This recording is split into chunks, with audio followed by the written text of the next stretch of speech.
जय हिंद प्यारे दोस्तों, क्लियर डाउट्स चैनल में आपका फिर से स्वागत है। आज के लेक्चर में हम लोग क्लास 8 का एक बहुत ही इंपॉर्टेंट चैप्टर फ्रिक्शन कवर करने जा रहे हैं। ये चैप्टर फोर्स एंड प्रेशर के बाद आता है। ऑब्वियसली फोर्स के कॉन्सेप्ट्स भी यहाँ पे यूज होते हैं एंड क्योंकि फ्रिक्शन भी एक फोर्स ही है, लेकिन ये एग्जामिनेशन पॉइंट ऑफ व्यू से भी इंपॉर्टेंट्स है और इसके काफ़ी अच्छे कॉन्सेप्ट्स है फिजिक्स के अंदर। तो चलिए शुरू करते हैं। फ्रिक्शन जैसा कि नेम का चैप्टर का नाम है बेटा फ्रिक्शन, है ना। इसको समझने के लिए कुछ एग्जांपल्स देखते हैं। जैसा आपने यहाँ पे देखा, एक बच्चा, एक राइडर एक साइकिल से कवर कर रहा है। वी कैन यहाँ पे हम देख रहे हैं कि when we stop pedalling a bicycle it gradually slows down and finally comes to a stop. जैसा आपने लास्ट क्लास में देखा कि एक बच्चा यहाँ पे जो साइकिल राइड करके आया, ऑब्वियसली चलाता है, जब इसको स्लोज करता है तो धीरे धीरे क्या करता है, वो साइकिल स्टॉप हो जाती है, रुक जाती है ना। लॉट ऑफ एग्जाम्पल सर दिया। लाइक यहाँ पे देखिए, एक फुटबॉल है। ये फुटबॉल जब मूव करता है, इसने बच्चे ने किक किया और किक करने के बाद जब इसको छोड़ दिया, यानी कि इसने इस पर एक फोर्स अप्लाई किया। देखिए यहाँ पे फोर्स अप्लाई किया, लेकिन कुछ देर बाद इस पर कोई दूसरा फोर्स नहीं लगा, लेकिन ये बॉल धीरे से क्या होगा, फिर से रुक जाएगा। Obviously no force appears to be acting on the ball. इसके अलावा इस पर कोई फोर्स नहीं लग रहा है, लेकिन इसके अलावा इसकी स्पीड क्या होती है बेटा, धीरे धीरे डिक्रीज होती है और आफ्टर दैट ये बॉल रेस्ट में आ जाता है। ऐसा ही होता है ना जब आप लोग फुटबॉल करते हो। सेम थिंग्स, एक क्रिकेटर शॉट मारता है, बॉल जाता है, ऐसा नहीं कि बॉल चलता जाता है, कुछ देर बाद वो बॉल रुक जाता है। तो आखिर ये चीज़ें हमने एक बार फोर्स अप्लाई किया, एक एनर्जी प्रोवाइड की, आखिर ऐसा क्यों होता है कि वो कुछ देर बाद जाके रुक जाता है? आखिर उसके रुकने का कारण क्या है? उसकी स्पीड अगर स्लोज हो रही है तो उसके रीजन्स क्या होते हैं? तो बिल्कुल इसका जो रीजन है वो क्या है बेटा, फ्रिक्शन। इसी को हम इस चैप्टर में करने जा रहे हैं। वो क्या है बेटा, ये जो फोर्स रिस्पॉन्सिबल है किसके लिए, changing the state of motion. यानी कि यहाँ पे देखिए बॉल का मोशन क्या था, अभी स्पीड में था, अभी बॉल रेस्ट में आ गया। साइकिल पहले मोशन के अंदर था, रेस्ट में आ गया। तो ये जो मोशंस का जो स्टेट बदला है ना, उसके लिए रिस्पॉन्सिबल फैक्टर क्या है, फ्रिक्शन, है ना। इसको क्या बोलते हैं बेटा, फ्रिक्शन। और ऑब्वियसली फ्रिक्शन क्या है, एक कॉन्टैक्ट फोर्स है। फ्रिक्शन की हिंदी क्या होती है बेटा, घर्षण। इसको हिंदी में बोलते हैं घर्षण। घर्षण और फ्रिक्शन फोर्स की बात करें तो इसको घर्षण बल कहते हैं। अब घर्षण का हिंदी मीनिंग क्या होता है, जब जैसे हम लोग इस हाथ को रब कर रहे हैं, एक दूसरे को, कोई भी ऑब्जेक्ट अगर एक दूसरे ऑब्जेक्ट पे रगड़ा जाता है, रब होता है ना, तो उसको बोलते हैं घर्षण। बोलते हैं हिंदी में घिसना, सेम एज घर्षण। इसीलिए इसको इंग्लिश में बोलते हैं फ्रिक्शन। फोर्स ऑफ फ्रिक्शन मतलब घर्षण बल। और ऑब्वियसली ये क्या है बेटा, एक कॉन्टैक्ट फोर्स है। बिना कॉन्टैक्ट के फ्रिक्शन एक्सर्ट नहीं हो सकता, अप्लाई नहीं हो सकता किसी भी ऑब्जेक्ट पे। और चूंकि फ्रिक्शन यहाँ पे इस बॉल के केस में की बात करिए, ताकि इस पर फ्रिक्शंस कैसे लगा होगा, क्योंकि ये सरफेस के कॉन्टैक्ट में है, ये और के कॉन्टैक्ट में है ना बेटा। अब ये बॉल जब ये एयर के अंदर था तो एयर पार्टिकल्स भी तो हमारे चारों ओर मौजूद होता है ना, भले हमें नहीं दिखाई देता, छोटे होते हैं। तो एक फ्रिक्शन इस पर एयर एक्सर्ट करता है। जब एटमॉस्फेयर के अंदर होगा तो एयर भी इस पर कुछ ना कुछ फोर्स लगाता है, फ्रिक्शन फोर्स लगाता है, जिसके कारण कुछ स्पीड स्लो हुआ। और जितनी बार ये अर्थ के कांटेक्ट में आता है तो अर्थ भी इसके ऊपर कांटेक्ट फोर्स लगाता है, यानी कि फ्रिक्शन लगाता है। इस कारण से स्पीड इसकी धीरे धीरे पहले कम होती है और फिर जाके ये बॉल रुक जाता है, या साइकिल राइडर जो है वो रुक जाता है, कोई व्हीकल्स पे ब्रेक लगाने पर वो रुक जाता है। तो इन सब के पीछे बेटा रीजन क्या है, फोर्स ऑफ फ्रिक्शन। ठीक है, इसलिए चैप्टर का नाम ही है friction. Whenever an object moves or tends to move over the surface of another object, there is a force acting between the two surfaces in contact, and what is the force name is friction. अगर friction को divine करना हो, समझना हो तो हम कैसे कर सकते हैं, जब एक ऑब्जेक्ट दूसरे ऑब्जेक्ट के सब पार्ट के ऊपर मूव करता है, जैसे कोई भी ऑब्जेक्ट हमारे यहाँ मूव करेगा तो अर्थ के ऊपर करेगा, स्लाइड करेगा, एक सरफेस के ऊपर दूसरा सरफेस आता है, तो उस कंडीशन में बेटा क्या होगा, है ना, उस कंडीशन में क्या होगा,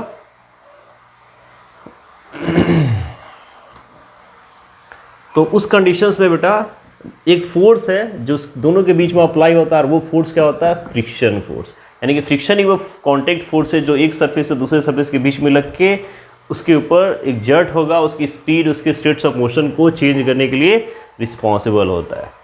ओके, ऑब्वियसली हम यहाँ पे बात करने वाले हैं फोर्स ऑफ फ्रिक्शंस की। फ्रिक्शंस एक फोर्स है, तो किस टाइप का फोर्स है बेटा, अब देखिए ये एक अपोजिंग फोर्स होता है, क्योंकि ये हमेशा क्या करेगा, रोक रहा है ना, अपोज करता है। कैसे करता है, जैसे देखिए ये इधर एक ऑब्जेक्ट है जिसको इस साइड स्लाइड किएगा, यहाँ पे दिखाया गया दैट इज द डिस्प्लेसमेंट।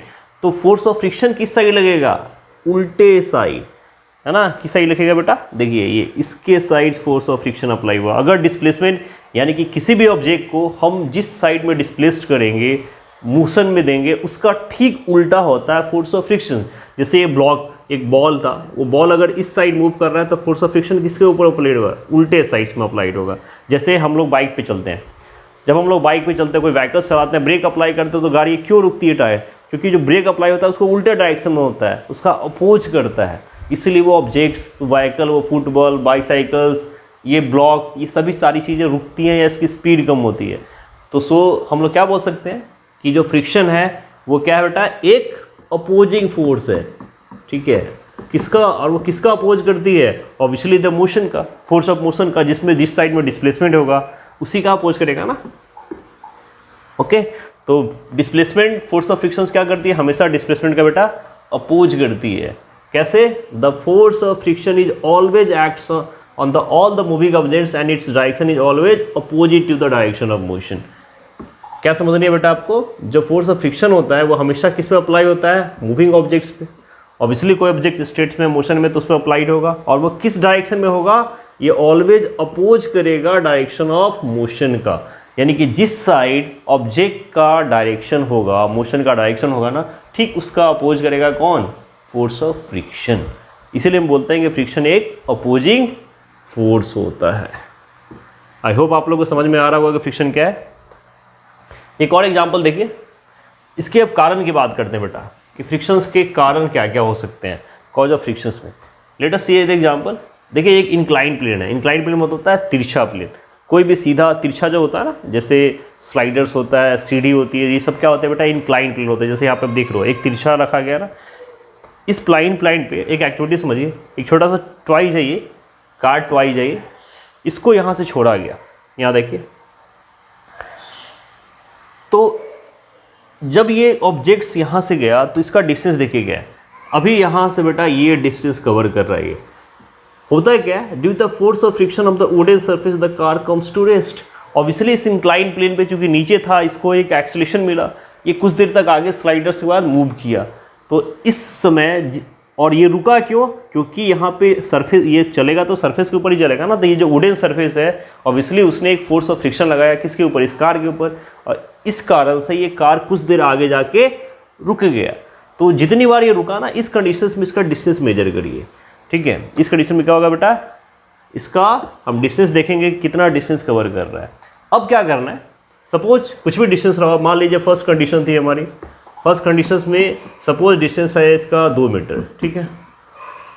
अब सेकंड कंडीशन में देखें, इसके नीचे ना एक कपड़ा रख दिया गया, एक टॉवल या कोई भी चीज़ डाल दिया गया, यानी कि वुडन सरफेस के ऊपर एक टॉवल या एक कपड़ा डाल दिया गया। फिर से ये काम करना है, ठीक है। अब ये देखिए एक टेबल क्लॉथ है, इस टेबल क्लॉथ के ऊपर दोबारा इस कार को यहाँ पे छोड़ा गया, यहाँ तक कोई दिक्कत नहीं है। अब ये इस टेबल क्लॉथ पे, तो इस कंडीशन में आप देखिएगा जितनी दूरी इसने कवर की थी ना, उससे कम डिस्टेंस में ही ये कार रेस्ट में आ जाएगी। देखिए इस बार की दूरी सिर्फ इतनी है, यानी कि पहली बार की दूरी आपकी इतनी थी, लेकिन इस बार इतना का मार्जिन आ गया, कम आ गया। क्यों, क्योंकि जो टेबल क्लॉथ है ना, ये ज़्यादा रफ होता है, और इस रफने के कारण इस टेबल क्लॉथ ने क्या किया, इसकी दूरी को कम कर दिया। आखिर ऐसा क्यों हुआ, तो सेकंड कंडीशन से क्या हो गया, डिस्टेंस क्या हो गया बेटा, लेस हो गया ना, फर्स्ट कंडीशन से कम हो गया, ठीक है। एक और देखिए,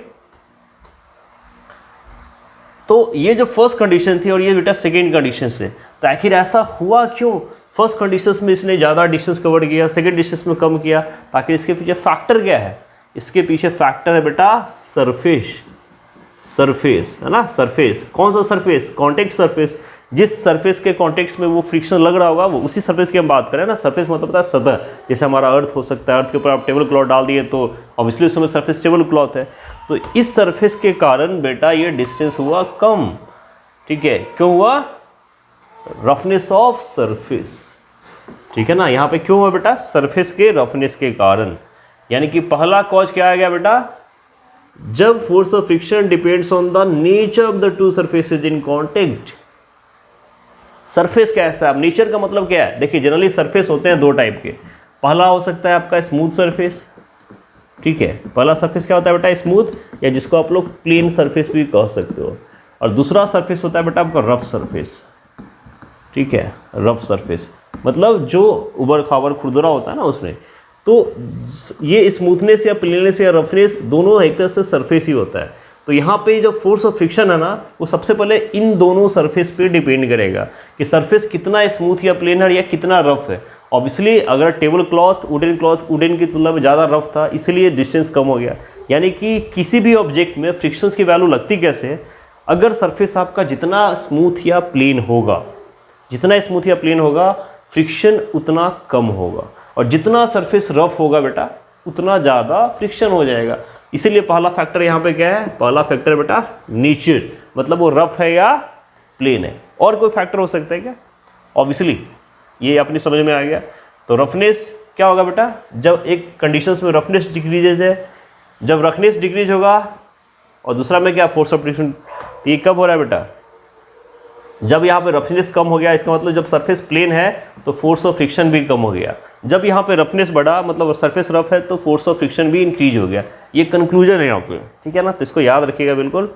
इसका मतलब क्या है कि ऑल सरफेसेज हम सब, हाँ एक चीज़ और है, मैं यहाँ पे बात कर रहा था प्लेन की, लेकिन आप याद रखिए कोई भी सरफेस कितना भी प्लेन होना, हमें वो दिखता नहीं है, लेकिन उस सरफेस के अंदर रफनेस ज़रूर होता है। अगर रफनेस नहीं होता तो कोई ऑब्जेक्ट कभी नहीं रुकता। अगर बिल्कुल स्मूथ होता है, चाहे वो बिल्कुल आपको दिखने में लग रहा होगा बिल्कुल चिकना, लेकिन उसके अंदर थोड़ा ना थोड़ा रफनेस होता ज़रूर है। इसीलिए फ्रिक्शन ज़्यादा या कम, लेकिन लगता ज़रूर है हर जगह। अर्थ के ऊपर जितने भी ऑब्जेक्शन है सब के अंदर फ्रिक्शन अप्लाई होता ज़रूर है बेटा। अब दूसरा कॉज देखिए, यहाँ पर एक बच्चा है, इस बॉक्स को धक्का देने की कोशिश कर रहा है, पुश करने की कोशिश कर रहा है। तो ये सरफेस कैसा है बेटा, स्मूथ, ठीक है, स्मूथ सरफेस है, आसानी से इसने स्लाइड गिर दिया, धक्का दे दिया, ओके। लेकिन ये ब्लॉक रेस्ट में आ गया। ऐसा क्यों हुआ बेटा, क्योंकि when two surfaces are put in contact, the irregularities ups or downs of one surface get somewhat interlocked with the irregularity of the other surface। मतलब क्या हुआ बेटा कि वही रफनेस की मैं बात कर रहा था। अगर सरफेस आपका इरेगुलर हो या रफ होगा तो आपको किसी भी सामान को स्लाइड करने में, आगे करने में बहुत परेशानी होगी, क्योंकि फ्रिक्शन फोर्स की वैल्यू बहुत ज़्यादा हो जाती है। ऑब्वियसली सरफेस को आप जितना स्मूथ रखेंगे, जैसे हम अपने घर में कोई सामान डिस्प्लेस करते हैं इधर से उधर, तो अगर सरफेस आपका स्मूथ होगा तो आप आसानी से स्लाइड करके लेके जाते हो। लेकिन अगर वही आपका रफ होगा, नीचे का सरफेस अच्छा नहीं होगा, तो क्या आप आसानी से स्लाइड कर पाते हो, उसको लेके जा पाओगे, नहीं जा पाओगे, वो फंस जाएगा, गिरे। तो यह आपको बहुत ज़्यादा फोर्स लगाना पड़ेगा। तो ऑब्वियसली एक तो नेचर ऑफ सरफेस, एंड दूसरा कि फोर्स का मास कितना है, ये भी एक फैक्टर होता है, ठीक है। यहाँ पे देखिए क्या हो गया, force is applied but that force is not able to set the body in the motion.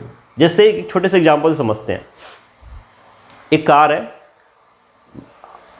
Unfortunately उसका इंजन बंद हो गया, एक बच्चा गया धक्का लगाने गया, तो क्या एक बच्चा एक कार को आगे धकेल देगा क्या? नहीं। हो सकता है एक आगे ना धक्का मार दिया, उसने एक फ्रेंड को बुलाया, बेटा तुम भी सपोर्ट करो, उसने भी धक्का लगाया तब भी नहीं गया। हो सकता है तीसरा है तो उसके बाद कहीं वो पुश हो जाए और वो आगे बढ़ जाए। तो एक्चुअली क्या हो रहा है कि ये जो मास है ना, एक ऑब्जेक्ट की जो वैल्यू मैग्नीट्यूड है ना, उसके अकॉर्डिंग आपको फोर्स अप्लाई करना पड़ेगा। तो एक तो था फोर्स, लेकिन ऑब्वियसली अगर हमको किसी ऑब्जेक्ट को पुश करना हो, पुल करना हो, उठाना हो, तो उसके अकॉर्डिंग हमको फोर्स भी लगाना पड़ेगा। तो दूसरा फैक्टर क्या होगा बेटा, फोर्स अप्लाइड, कितना फोर्स, उसका मैग्नीट्यूड क्या है, ये भी एक फैक्टर है फ्रिक्शन का। जो ऑब्जेक्ट जितना भारी होगा, जितना उसका मास होगा, जितना फोर्स होगा, उतना ज़्यादा आपको फोर्स लगाना पड़ेगा, ठीक है। तो इसको एक एक्टिविटी समझते हैं बेटा। देखिए यहाँ पे एक ब्लॉक है, ठीक है, ये एक रोप के द्वारा लगाया गया है। इसमें हमने क्या किया, इस ब्लॉक में ये जो ब्रिक्स या ब्लॉक है, इसमें एक स्प्रिंग बैलेंस लगाया गया। ये स्प्रिंग बैलेंस क्या होता है, इसमें रस्सी के द्वारा बांधा गया है, और ऑब्वियसली जब इसको खींचेगा तो ये स्प्रिंग बैलेंस में रीडिंग दी हुई है, ये देख रहे हैं, और जितना इसमें फोर्स अप्लाई होगा ना उतना इस रीडिंग के अंदर शो करता है। हम क्या करते हैं फर्स्ट कंडीशंस में, ठीक है, देखिए यहाँ पे फर्स्ट कंडीशंस में ये एक स्प्रिंग बैलेंस है, जैसे मैंने आपको बताया अभी, ठीक है। यहाँ पे मीटर स्केल है, यहाँ पे ठीक ध्यान से देखिएगा आप लोग, वैल्यू क्या आ रही है। हमने इसको खींचा, क्या कर रहे हैं इसको बेटा, हम खींच रहे हैं। तो इस कंडीशन में देखिए, खींचने के बाद इसकी वैल्यू आई बेटा 40 तक, ठीक है। हमने क्या ऑब्जर्व किया, सपोज इसकी वैल्यू क्या आ रही है बेटा 40, ठीक है, क्या आ रही है बेटा, फिर से देखिए इसकी वैल्यू आ गई 40।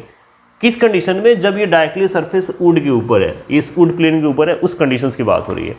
अब हम क्या करते हैं, इसका रीडिंग ले लीजिए। The reading of the spring balance is change but the block does not move. अब रीडिंग्स तो बदल गई बेटा, ठीक है। याद रखिएगा ब्लॉक को चेंज नहीं करना है हमें, बस करना क्या है ना।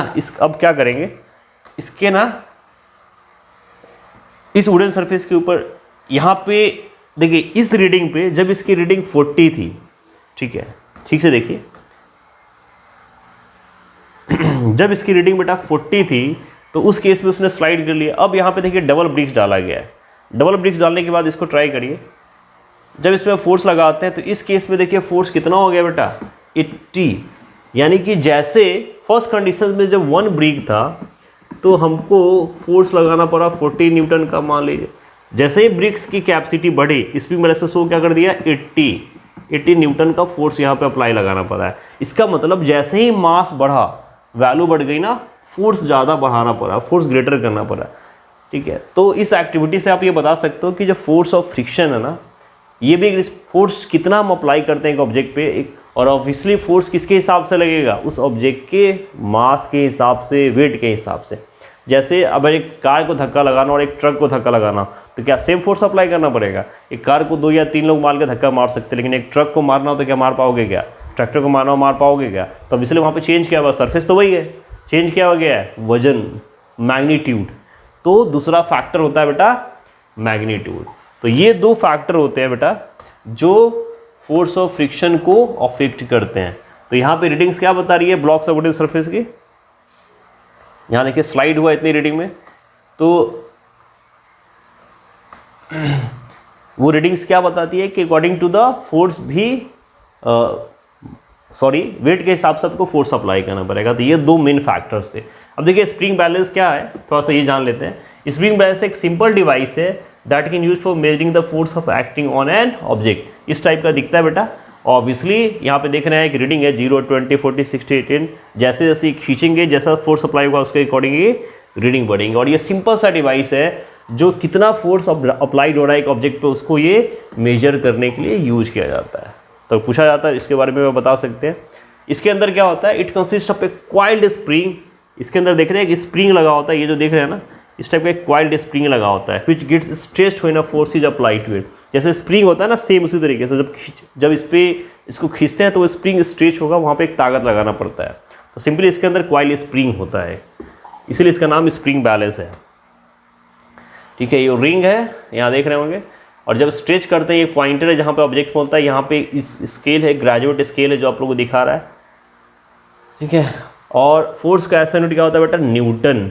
इसका यूनिट क्या होता है, न्यूटन, ठीक है। इसको सिंबॉलिक एन से डिनोट करते हैं। ये हम लोग ऑलरेडी फोर्स के चैप्टर में पढ़ा था कि फोर्स का ऐसा यूनिट क्या होता है, न्यूटन। तो यहाँ पे भी न्यूटन ही है। और 1 न्यूटन कब बोलते हैं बेटा, ये हमने लास्ट चैप्टर में देखा था ना, the force is said to be 1 newton if it produces the acceleration of 1 metre पर second body of mass 1 kg। ये डिफाइन हम लोग ऑलरेडी 4th चैप्टर में पढ़े हैं, लास्ट चैप्टर में, कि फोर्स का फॉर्मूला क्या होता है, मास इनटू एक्सीलरेशन। तो ऑब्वियसली फोर्स का देखिए फॉर्मूला होता है मास इनटू एक्सीलरेशन। तो मास के लिए यूनिट क्या होता है बेटा, मास के लिए यूनिट क्या होता है, ठीक है, केजी, ग्राम, मीटर, ये सब, ठीक है। तो एक्सीलरेशन का मीटर पर सेकेंड स्क्वायर होता है तो उसके लिए, और मास के लिए केजी। तो इसको एक साथ क्या लिखते हैं, किलोग्राम मीटर पर सेकेंड स्क्वायर। इसी को बोला जाता है बेटा न्यूटन, ठीक है। इसको क्या बोलते हैं, न्यूटन। तो ये इसका फॉर्मूला होता है, ये हुक दिया गया, तो ये आपका स्प्रिंग बैलेंस होता है। अब हम लोगों ने कॉज देखा था, अब हम लोग देखने जा रहे हैं बेटा फैक्टर्स। क्या क्या फैक्टर्स है जो फ्रिक्शन को अफेक्ट करने वाला है। तभी तक तो हमने फ्रिक्शन का इंट्रोडक्शन देख लिया। हमने ये देख लिया कि फ्रिक्शंस के कॉज क्या है। किस कॉज क्या था बेटा, एक कॉज था फैक्टर क्या था, रफनेस, और दूसरा क्या था बेटा, कितना हम फोर्स अप्लाई कर रहे हैं। और फोर्स कैसे अप्लाई होगा, according to the mass, according to the magnitude. Now we are talking about the factors. तो फर्स्ट फैक्टर क्या था बेटा, nature of the 2 surfaces in contact, and what is the second, force pressing the 2 surfaces together. 2 surface को press करने के बाद कितना force apply हो रहा है। तो ये हमारे 2 फैक्टर्स थे जिस पे पूरा तरह से फ्रिक्शंस डिफाइंड होता है। Now we are going to talk about the types of friction. Friction के टाइप्स क्या क्या होते हैं बेटा, चलिए। देखिए सबसे बड़ा टाइप होता है बेटा स्टैटिक फ्रिक्शन, ठीक है। अब सर ये स्टैटिक फ्रिक्शन क्या है, यहाँ पे देखिए स्टैटिक का मतलब क्या होता है बेटा, स्टैटिक का मतलब होता है स्थायी। स्थायी मतलब रुका हुआ, जो बिल्कुल मोशन के अंदर नहीं है। जैसे ये बच्चे को देखिए, अभी ये ब्लॉक और ये बच्चा दोनों बिल्कुल से क्या है, रेस्ट में है ना, रेस्ट में है। तो अब ये चाह रहा है कि इस बॉक्स को ऊपर इधर फोर्स लगा रहा है और इसको आगे पुश करे, आगे की ओर धक्का दे। तो इस केस में क्या होगा, ऑब्वियसली इसका डायरेक्शन ऑफ फोर्स ये होगा, ठीक है। और फ्रिक्शन कैसे लगेगा बेटा, इस साइड में। अगर ये इस साइड धक्का मार रहा होगा तो अगर ये फोर्स होगा तो फ्रिक्शन फोर्स किधर लगेगा, इस साइड ना, उल्टा ना। तो इसको कितना फोर्स अप्लाई करना पड़ेगा, जितना फ्रिक्शन फोर्स की वैल्यू होगी उससे ज़्यादा, ये ब्लॉक जितना फ्रिक्शन फोर्स अप्लाई कर रहा होगा ना उससे ज़्यादा लगाना पड़ेगा, तभी तो ये आगे बढ़ेगा। तो हम लोग क्या पढ़ेंगे बेटा इसमें, क्या देखेंगे कि this force is not sufficient to overcome the friction. ये जितना फोर्स लगा रहा है वो सफिशिएंट नहीं है, इसलिए वो ब्लॉक आगे नहीं बढ़ रहा, मूव नहीं कर रहा हो। अगर वो सफिशिएंट फोर्स होता तो वो जरूर मूवमेंट करता। तो इस कंडीशंस में हमको क्या करना पड़ेगा, ठीक है। इस कंडीशन में क्या होगा बेटा, चूंकि इसको सफिशिएंट फोर्स मिला नहीं तो ये बॉक्स क्या है बेटा, अभी भी रेस्ट में है। और जब रेस्ट में होगा, external force acts on the box, the force of friction acting is known as static friction. आराम से डिफिनेशन को समझिए, क्या है ये कि जब एक एक्सटर्नल फोर्स एक बॉक्स पे अप्लाई होता है, the force of friction acting is known as static friction, ठीक है। इस ब्लॉक पे जो एक्सटर्नल फोर्स अप्लाई किया गया किस चीज़ के लिए, इसको ऑब्वियसली टारगेट तो ये है कि इसको मोशन में लेके आए, लेकिन ये मोशन में आया नहीं है। They have ability to tends to move, यानी कि ठीक मोशन में आने से पहले। देखिए ऑब्जेक्ट पे दो कंडीशन होती है, आराम से समझिएगा मैं क्या बोल रहा हूँ। हम जब एक किसी भी चीज़ को पुश करते हैं, धक्का देते हैं, तो ऐसा नहीं कि वो अचानक से वो बॉक्स मोशन में आ जाता है। हम इतना सफिशिएंट फोर्स लगाते हैं कि वो बॉक्स मूवमेंट में आए, तो वो कंडीशन ठीक उस मोशन में आने से पहले जितना सफिशिएंट फोर्स उसको चाहिए जो हम लगा रहे हैं एक बॉक्स पे, है ना, उस फ्रिक्शंस को जितना सफिशिएंट फ्रिक्शन है उसके अपोज करने के लिए उसको बोलते हैं बेटा स्टैटिक फ्रिक्शन, जिसके कारण वो ऑब्जेक्ट मोशन में नहीं आ रहा है। उतना जो फोर्स लगाएगा ना उस टाइप के फ्रिक्शन को क्या बोलेंगे, स्टैटिक फ्रिक्शन। जैसे यहाँ पे देखना, ये सफिशिएंट नहीं था मोशन में लाने के लिए, इसलिए ऑब्जेक्ट मोशन में आया नहीं। और ऑब्वियसली चूंकि इस पर बहुत ज़्यादा फोर्स अप्लाई करना पड़ेगा तब ये मोशन में आएगा, ये एबिलिटी आती थी। सबसे मैक्सिमम होता है स्टैटिक फ्रिक्शन जो होता है बेटा, एक सबसे मैक्सिमम फ्रिक्शन होता है, सबसे ज़्यादा लगता है, ठीक है। This static friction balance the force which we exert on the backs on the box remains at rest. Obviously यहाँ पे फ्रिक्शन की वैल्यू या तो इसके द्वारा लगाया फोर्स से ज़्यादा होगा या फिर इक्वल होगा, तभी इसने क्या कर दिया, इक्वल होगा तो ये बैलेंस कर देगा, कम होगा तो इसको मूव ही नहीं करने देगा। तो इसीलिए ये ऑब्जेक्ट क्या है, रेस्ट में है। एक क्वेश्चन यहाँ पे पूछा सकता है कि अगर किसी ऑब्जेक्ट पे हम फोर्स अप्लाई करते हैं और फिर भी वो ऑब्जेक्ट मूव नहीं कर रहा है तो इसके फैक्टर्स क्या हो सकते हैं। इसके दोनों रीजन्स हो सकते हैं, either when we are applying a force the magnitude of the force is not sufficient, या तो फोर्स जो हम लगा रहे हैं वो सफिशिएंट ना हो, या दूसरा कंडीशन ये आ सकती है कि what we are applying the force have a minimal value in case of the cause of friction. हम जितना फ्रिक्शन फोर्स लग रहा होगा उससे या तो कम लगा रहे होंगे या उसके बराबर लगा रहे होंगे। इक्वल लग रहा होगा तो क्या हो जाता होगा, बैलेंस। कम लग रहा हो तो आगे मोशन नहीं करेगा। तो ये दोनों कंडीशंस पॉसिबल है कि ऑब्जेक्ट मूव ना करे, तो ये कंडीशन होती है बेटा स्टैटिक फ्रिक्शन की, ठीक है। अब देखिए यहाँ पे फोर्स की वैल्यू बढ़ाई, 2F कर दिया गया, तो ऑब्वियसली अगर यहाँ पे फोर्स 2F लग रहा होगा तो फ्रिक्शन के फोर्स 2F लग रहा होगा तभी है। तो इस कंडीशन में हमने क्या देखा, this force is also not sufficient to overcome the friction. हो सकता है इसने फोर्स बढ़ाया, 2F लगाया, तब भी ये मूव नहीं किया। अगर मूव नहीं करा इसका तो अभी भी ये सफिशिएंट नहीं है। तो अगर इसको मुझे मोशन में लाना हो तो बेटा क्या करना पड़ेगा, this static friction balance the force, same things when apply to 2F static friction also increases to 2F। यानी कि हम जितना फोर्स लगाएंगे, ओवरऑल कंक्लूजन बस इतना सा है, कंफ्यूज नहीं होना है कि हम जितना भी फोर्स लगाया अगर ऑब्जेक्ट मूव नहीं कर रहा है इसका मतलब या तो फोर्स उतना लग रहा होगा या उससे कम लग रहा होगा। जब तक उसके बराबर ज़्यादा नहीं लगाएंगे तब तक वो मूव नहीं करेगा। तो इसीलिए force of static friction increases to the applied force. अब जितना भी फोर्स लगाते हैं बेटा वहाँ पे फोर्स ऑफ फ्रिक्शन की वैल्यू सबसे ज़्यादा होती है, मैक्सिमम होती है। इसीलिए किसी भी ऑब्जेक्ट को जब स्टार्टअप करते हैं ना, जब एनर्जी मिल लाना होता है तो उसमें मैक्सिमम फोर्स लगाना होता है। जैसे आपका साइकिल रेस्ट में होता है, आप पैडलिंग करते हो, साइकिल को मोशन में लेके आना, उसको हमको सबसे ज़्यादा ताकत लगाना पड़ता है। सेम एज गाड़ी का इंजन होता है, व्हीकल्स, अगर उसको स्टार्टअप करके स्टार्ट करना ना तो सबसे ज़्यादा पावर लगाना पड़ता है उसमें स्टार्टअप देने के लिए। उसके बाद फिर आप कम लगाओ तो चलेगा। तो सबसे मैक्सिमम क्या होता है बेटा, स्टैटिक फ्रिक्शन। ये अपने आप सेल्फ एडजस्टिंग फ्रिक्शन है जो अपने आप को एडजस्ट करती है। तो ये हमने पहला टाइप देखा है बेटा, स्टैटिक फ्रिक्शन। तो इसको अगर डिफाइन करना हो, अच्छे समझना हो तो क्या लिखेंगे, the force required to overcome friction at the instant an object starts moving from rest is a measure of static friction.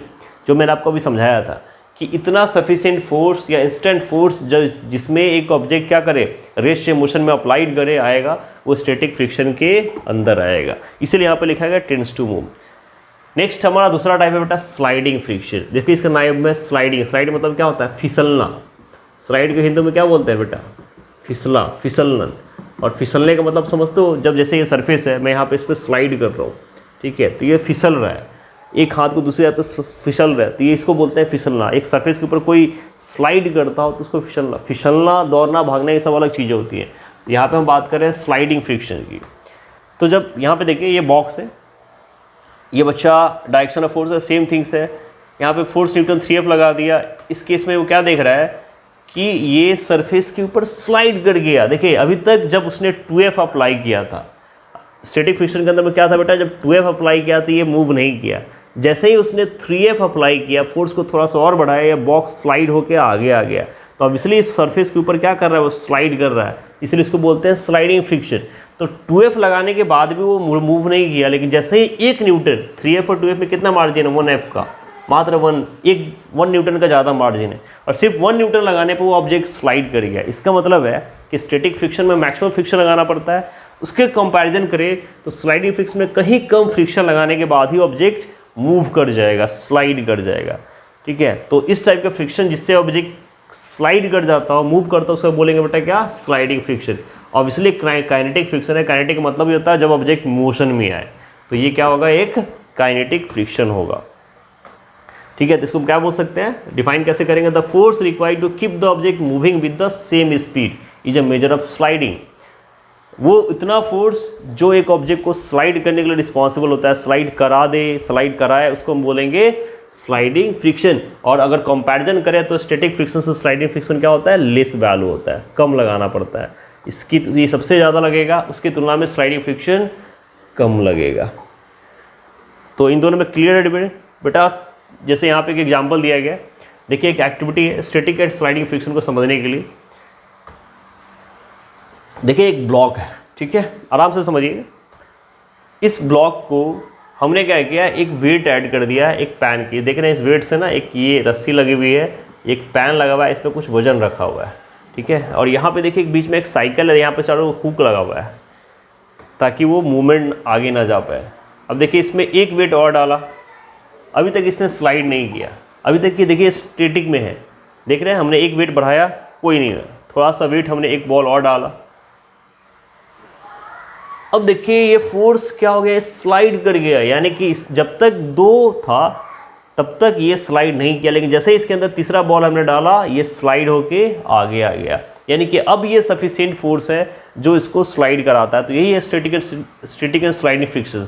जब तक उसमें हम फोर्स दे रहे थे तो ऑब्वियसली फोर्स तो लग ही रहा था, लेकिन वो फोर्स कौन था, स्टैटिक, क्योंकि ऑब्जेक्ट हिला नहीं। लेकिन जैसे ही हमने तीसरा बॉल डाला, वो ऑब्जेक्ट मूव कर गया।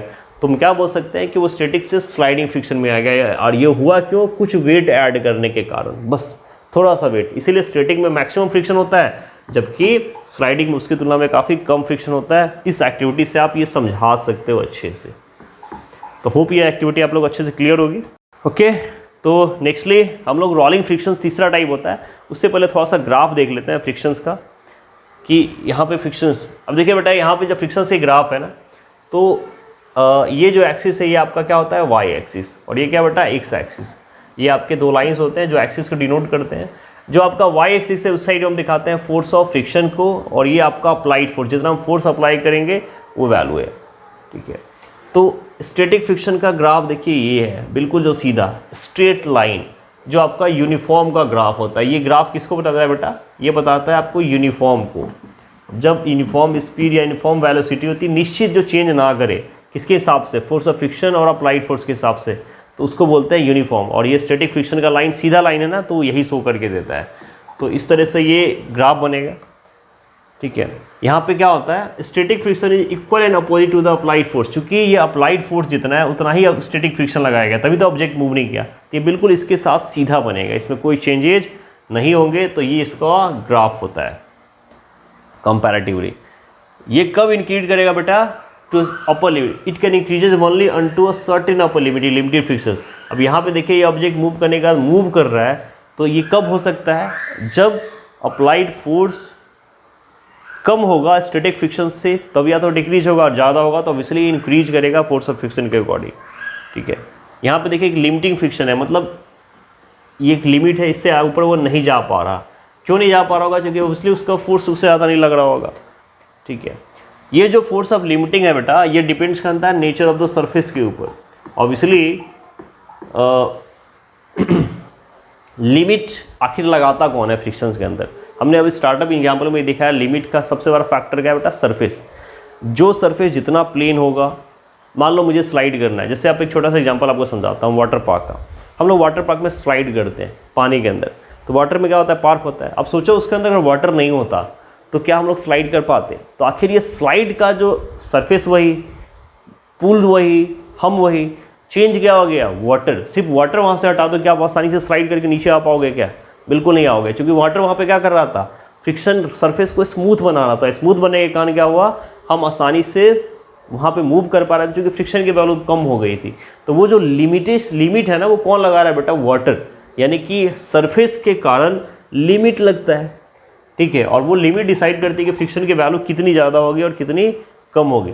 अब देखिए यहाँ पे फोर्स लगाने के बाद ये मूव करने लग गया, तो अब इसलिए इसको हम क्या दिखा सकते हैं, स्लाइडिंग फ्रिक्शन को। ये क्या बता रहा है कि पहले इतना फोर्स लगाया, एक लिमिट था, जैसे ही उस लिमिट के आगे फोर्स लगा तो वो ऑब्जेक्ट स्लाइड करना शुरू कर दिया, क्योंकि लिमिटेशन से एक बाउंड्री डिसाइड करती है, ठीक है। और उस बाउंड्री से ज़्यादा थोड़ा सा भी फोर्स लगेगा, वो ऑब्जेक्ट क्या करना पड़ेगा, स्लाइड करने लग जाएगा। तो एक ही ग्राफ में आप दोनों चीज़ें दिखा सकते हो। ये सीधा जब तक गया तब तक वो स्प्लिटिंग यहाँ पे लिमिटिंग है, और इसके जस्ट आगे स्लाइडिंग फ्रिक्शंस का ग्राफ है। तो इस तरीके से आप ग्राफ शो कर सकते हो फ्रिक्शन के केस में, और एक केस से आप दोनों चीज़ें दिखा सकते हो। तो लास्टली कंक्लूजन याद रखिएगा कि जो बेटा जो स्लाइडिंग फ्रिक्शन है always a little less than the limiting friction as well as static friction. यानी कि जो स्लाइडिंग फ्रिक्शन होता है, मैंने आपको ऑलरेडी बताया था कि स्टैटिक फ्रिक्शन से कम होता है। यहाँ पे लिमिटिंग फ्रिक्शन की बात करें तो उससे भी कम होता है, क्योंकि वही उसमें सबसे ज़्यादा कम फोर्स अप्लाई करना पड़ता है। जब एक ऑब्जेक्ट मोशन में आ जाए तो उसको थोड़ा सा भी पुश करिए, वो ऑब्जेक्ट आगे बढ़ जाएगा, उसको ज़्यादा रोकने की ज़रूरत नहीं पड़ती, ज़्यादा फोर्स लगाने की ज़रूरत नहीं पड़ेगी। लेकिन उसको दिक्कत क्या है, मोशन में लेके आना, और जब तक वो लिमिट से आगे नहीं बढ़ेगा वो मोशन में नहीं आएगा। और एक बार मोशन में आ गया या स्लाइड करने लग गया तो थोड़ा सा भी पुश आउट्स करिए, फोर्स दीजिए, वो स्लाइड करने लग जाएगा। तो अब इसलिए इसका रीज़न क्या है बेटा, इसमें सबसे कम वैल्यू किसकी होती है, स्लाइडिंग की, उससे कम लिमिटिंग का, उस सबसे ज़्यादा स्टैटिक फ्रिक्शन अप्लाइड होता है एक ऑब्जेक्ट के ऊपर। तो यहाँ तक हमने देख लिया ग्राफ। तो अब ये क्वेश्चन आ सकता है, जैसे मैंने अभी समझा दिया ऑलरेडी, कि why is sliding friction has less than static friction. मैंने क्या रीजन बताया बेटा आपको, क्या तो इसका। अब नेक्स्ट हम लोग बात करते हैं बेटा रोलिंग फ्रिक्शंस की, ठीक है। तीसरा फ्रिक्शन क्या बेटा आपका, रोलिंग फ्रिक्शन। रोलिंग फ्रिक्शंस आपके एग्जामिनेशन पॉइंट ऑफ व्यू से काफ़ी इंपॉर्टेंट है, क्योंकि आज के डेट में रोलिंग फ्रिक्शंस के काफ़ी ज़्यादा एप्लीकेशंस हैं, काफ़ी ज़्यादा इन सेंस मैं ये कहूँ कि हमारी लाइफ को बहुत ही ईजियर बना दिया है। ऑब्वियसली रोलिंग फ्रिक्शन व्हील के कॉन्सेप्ट से वर्क करता है, लेकिन यहाँ पे वर्ड है रोल मतलब क्या होता है, लुढ़कना। जैसे कोई भी चीज़ घूमती रहती है ना, लुढ़कती रहती है गोल गोल, तो उसको बोलते हैं रोलिंग फ्रिक्शन। जैसे यहाँ पे ट्रॉली में देखिए एक पहिया दिखाया गया है, ये पहिया क्या है, गोल गोल घूम रहा है, तो ऑब्वियसली किसका एग्जाम्पल होगा, ये रोलिंग फ्रिक्शंस का। तो आखिर अब यहाँ पे क्वेश्चन है, why do the bag have wheels. Wheels क्यों है, because it makes it easy for the person to pull the bag, this thus reduces friction.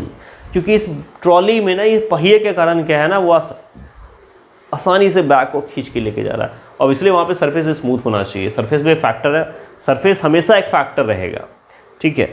तो ये इसी को बोलते हैं रोल। तो ऐसे फ्रिक्शन जिसमें एक व्हील के कॉन्सेप्ट पे बेस्ड होता है ना, उसको बोलेंगे बेटा रोलिंग फ्रिक्शन। और ये जो रोलिंग फ्रिक्शन होता है ना, ये सबसे लेस फ्रिक्शन होता है, तो ये रोलिंग जो है बेटा, ये किसके बीच में लग रहा था? It objects between the objects when one object them is rolling over the other.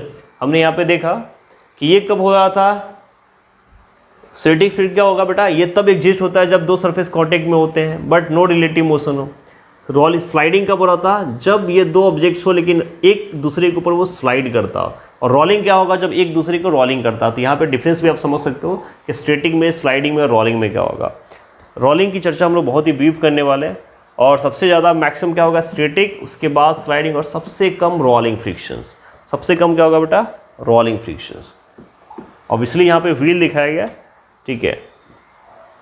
अब व्हील, इसका नाम ही दिया देखो, व्हील और रिवोल्यूशनरी इन्वेंशन, यानी कि वो जो ट्रॉली की जब बात कर रहे थे ना, व्हील, ये रोलिंग फ्रिक्शंस पे ना, ये एक ऐसा इन्वेंशन था जिसने पूरे लाइफ को चेंज कर दिया, पूरे वर्ल्ड को चेंज कर दिया। क्योंकि व्हील की जो हिस्ट्री बेटा, ये जब डिस्कवर्ड हो गया ना, ये हर इंसान के लिए इतना हेल्पफुल हुआ है जिसका आप अंदाज़ा नहीं लगा सकते, ठीक है। अब हम लोग इसको थोड़ा डीप से देखते हैं कि क्या सोचते हो कि क्यों फ्रिक्शंस, आखिर जो बैग का, जो ट्रॉली थी, आखिर ये इतना भारी बैग जिसको हम आसानी से उठा के लेके जाना और ढो के लेके जाना बहुत मुश्किल होता है, लेकिन इस व्हील ने सेम वेट को आसान बना दिया। आखिर ऐसा क्या करता है व्हील? व्हील से ऐसा हुआ क्या कि फ्रिक्शन की वैल्यू इतनी कम हो गई? तो इसको थोड़ा सा समझते हैं बेटा। देखिए क्या होता है कि देखिए व्हील, ये जो पहिया है ये कैसा होता है? इस टाइप से, ठीक। और हमने क्या देखा कि फ्रिक्शन का फैक्टर क्या है? फ्रिक्शन का फैक्टर क्या था? सरफेस। मेन फैक्टर क्या था? सरफेस और फोर्स। अगर मैं सरफेस की बात करूं तो स्लाइडिंग फ्रिक्शन या स्टैटिक फ्रिक्शन, उन दोनों में क्या होता है? ऑब्जेक्ट पूरी तरीके से सरफेस के कांटेक्ट में होता है। जैसे पूरी तरीके से, जैसे मैंने हैंड रखा है, अब एक दूसरे को स्लाइड करो तो पूरी तरीके से कांटेक्ट में है ना। लेकिन इस केस में देखिए, जब व्हील लगता है तो इसका ये जो एरिया है, बस ये एरिया है बेटा कांटेक्ट में। बाकी ये जितना भी एरिया है, ये सारा एरिया, यहाँ के बाद जितना एरिया है, सब तो एयर के अंदर है ना, सब हवा के अंदर है। यानी कि ये तो कांटेक्ट में है ही नहीं। और जब कांटेक्ट में नहीं होगा तो फ्रिक्शन अप्लाई कहाँ से होगा? तो सिर्फ कितना भी, जब भी ये रोल करेगा तो रोल करने के बाद ना, हमेशा देखो, हमेशा सिर्फ एक नीचे का हिस्सा ही कांटेक्ट में होता है, और जितना कांटेक्ट में होगा उतना ही पे तो फ्रिक्शन लगेगा। तो ये समझिए कि इतना पूरा फ्रिक्शन तो ये ऑलरेडी कम हो चुका है, बस इतने एरिया पे फ्रिक्शन अप्लाई हो रहा है। तो सोचो बाकी स्लाइडिंग की तुलना में, स्टैटिक की तुलना में कितना कम फ्रिक्शन लग रहा होगा। इसीलिए व्हील के कारण फ्रिक्शन की वैल्यू ना के बराबर लगती है, बिल्कुल मिनिमल, ना के बराबर। तो इस व्हील ने हमारी लाइफ को इसीलिए इतना ईजी बनाया क्योंकि इसमें फ्रिक्शन होता है मिनिमाइज।